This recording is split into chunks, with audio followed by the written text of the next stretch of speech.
ہے کہ کسی کا جسم بیمار ہے، جسمانی بیماریاں ہیں تو علاج چاہتے ہو تو صدقہ کرو، داؤ مرضاکم بالصدقہ۔ ساتھی بیان کرتا ہے ماں جو ہے وہ قومے میں گئی ہوئی ہے، آفس میں ہے، کال آئی کہ جلدی سے پہنچو ہاسپٹل، جلدی سے لاک کیا، گاڑی میں بیٹھنے لگا تو ایک ٹوٹی ٹانگ والی بلی کو دیکھا، جلدی سے ایک بقالے پہ گیا، وہاں سے دودھ لیا، بلی کو دودھ پلایا، وہاں گیا، اس خوف سے گیا کہ کال آئی، یہ لگتا ہے کہ ماں اللہ کے سپرد ہوگی، لیکن وہاں جب گیا تو کمرے میں ماں نہیں ہے۔ پوچھا جی ماں کدھر؟ کہتے ہیں وہ تو دوسرے کمرے میں نعش میں منتقل ہوگی۔ کہا وہ کیسے؟ جب وہاں گیا تو وہ ماں جو قوم میں تھی وہ مسکرا رہی تھی۔ ماں کیا ہوا؟ کہتے بیٹا بس خواب آئی ہے کہ ٹوٹی ٹانگ والی بلی دعا کر رہی تھی کہ اس کو شفا دے دے، اللہ نے شفا دے دی۔ ساتھی کو کینسر ہو گیا، بیرون ملک رپورٹس لی گئی، کہتے ہیں بس واپس نہیں جا سکتے، یہ آخری مرحلہ ہے۔ کہا نہیں میں اپنے بچوں کو ملنے جاؤں گا، یہ نہیں ہو سکتا۔ واپس آیا، گزر رہا تھا، گوشت والے کے پاس دیکھا کہ ایک عورت بوڑھی اماں چند ٹکڑے اٹھا رہی ہے۔ پوچھا آپ کیا کر رہی ہو؟ میری ماں کہتی بیٹا سال کے بعد اپنے بچوں کو گوشت کھلاتی ہوں، سال گزر گیا ابھی تک گوشت نہیں کھلا سکی، تو کچھ ٹکڑے اکٹھے کر رہی ہوں، شاید کوئی بات بن جائے۔ برداشت نہیں کر سکا، اس سے کہتا ہے آج کے بعد یہ عورت آئے پیسے مجھ سے لینا، اس کو گوشت دے دینا، اب بھی ہے تو کوئی دے دے۔ کہتے اب تو ایک پاؤزہ ہے، کہا یہ دے دو۔ وہ دے کے واپس آیا، کچھ دن رہا، واپس جب پہنچا بیرون ملک، فَأَجْرَوْا لَهُ الْفَحُوصَاتِ الطِّبِّيَّةِ، جب اس کی رپورٹس میڈیکل کی گئیں تو واپس آ کے ڈاکٹر کہتے تم وہی ہو؟ کہتے جی وہی۔ کہتے کس ہاسپٹل میں رہے ہو؟ کہتے کسی بھی نہیں۔ دوبارہ کرواؤ، دوبارہ رپورٹیں کروائی، کہتے کینسر نام کی چیز ہی کو نہیں۔ جسمانی بیماریوں کا علاج اللہ نے صدقے میں رکھا ہے۔ اللہ عز و جلال آپ سب کو صحت والی زندگی دے۔ ہم نے ان آنکھوں سے دیکھا ہے عرض حجاز میں دوائی تو ہر بندہ ہی لیتا ہے، جب بھی کوئی مسئلہ بنے فٹ سے پہلے صدقہ کرتے ہیں، ہاسپٹل بعد میں جاتے ہیں۔ عادت بناؤ۔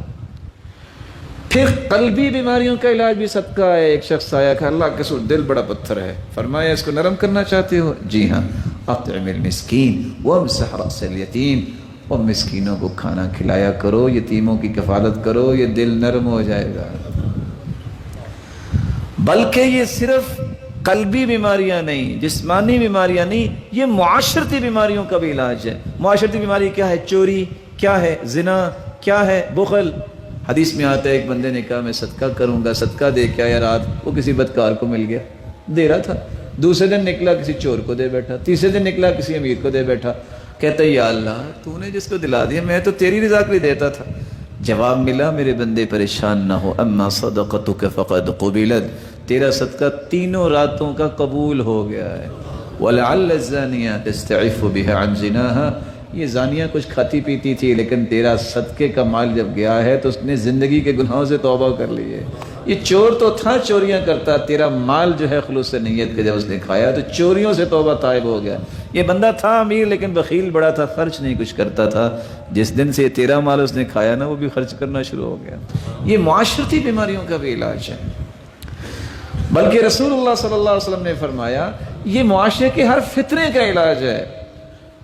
فتنۃ الرجل فی اہلہ ومالہ ونفسہ وولدہ وجارہ، بندے کی جان میں فتنہ، اولاد میں فتنہ، بیوی میں فتنہ، گھر میں فتنہ، پڑوسی میں فتنہ، مال میں فتنہ، سارے فتنے کیسے دور ہوں گے؟ یکفرھا الصیام والصلاۃ والصدقہ والامر بالمعروف والنہی عن المنکر، نماز پڑھو، روزہ رکھو، نیکی کا حکم کرو، برائی سے منع کرو، ساتھ صدقہ کرو۔ بلکہ اگر بری موت سے بچنا چاہتے ہو تو صدقہ کیا کرو۔ ان الصدقہ تطفئ الخطایا کما یطفئ الماء النار، جس طرح پانی سے آگ ختم ہو جاتی ہے، اللہ صدقے کی وجہ سے سارے گناہ معاف کر دیتا ہے۔ ساتھ یہ بھی فرمایا ان الصدقہ تطفئ غضب الرب، اللہ کے غصے کو ٹھنڈا کر دیتا ہے، وتدفع میتۃ السوء، بری موت سے صدقہ بچاتا ہے۔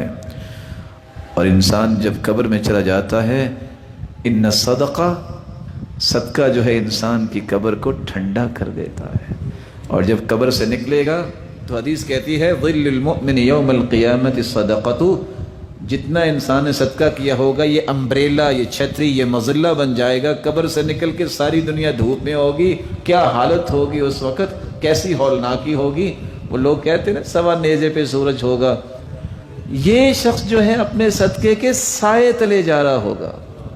اور حدیث کہتی ہے کہ 7 ایسے خوش نصیب ہیں جن کو عرش کا سایہ نصیب ہوگا.